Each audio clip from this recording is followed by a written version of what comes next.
Surat airport સંકુલમાં ઓથોરિટીના auto rickshaw ચાલકોને પ્રવેશબંધી સામે કોંગ્રેસ દ્વારા વિરોધ પ્રદર્શન કરવામાં આવ્યું હતું, જેમાં શહેર કોંગ્રેસ સમિતિના પ્રમુખ સહિતના આગેવાનોને અધ્યક્ષતામાં રિક્ષા ચાલકોના પ્રાણ પ્રશ્ન બાબતે વીઆર મોલથી એરપોર્ટ સુધી રેલી યોજવામાં આવી હતી। ત્યારબાદ એરપોર્ટ ઓથોરિટીને આવેદનપત્ર આપવામાં આવ્યું હતું।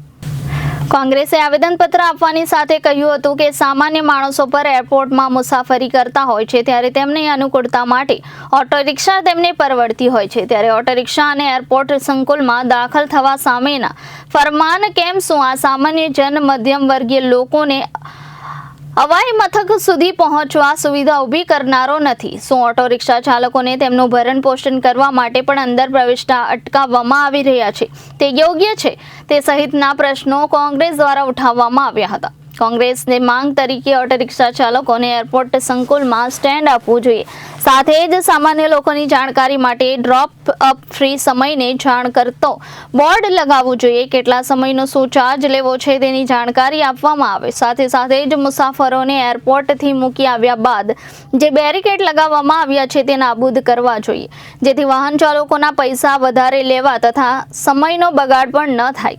અને આ પ્રકારના ફરમાનો ગરીબ ઓટો રિક્ષાવાળાને અન્ય કરીને મલ્ટીનેશનલ જેવી સંસ્થાઓને લાભ અપાવવા માટેનો છે, તેથી ફક્ત અને ફક્ત અમીરો માટે જ સરકાર કામ કરતી હોય। સામાન્ય માણસોના હિતમાં યોગ્ય નિર્ણય લેવામાં આવે, નહીંતર ઉગ્ર આંદોલનની ચીમકી કોંગ્રેસ દ્વારા ઉચ્ચારવામાં આવી છે। કલ્પેશ બારોટ, પ્રવક્તા સુરત જિલ્લા કોંગ્રેસ સમિતિ।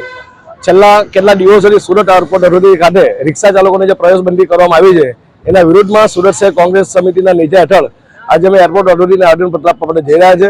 સામાન્ય માણસો રોજીરોટી માટે એમ તેમ રખડતા ત્યારે છેલ્લું એમની પાસે કોઈ રોજીરોટીનું સાધન હોય તો રિક્ષા છે।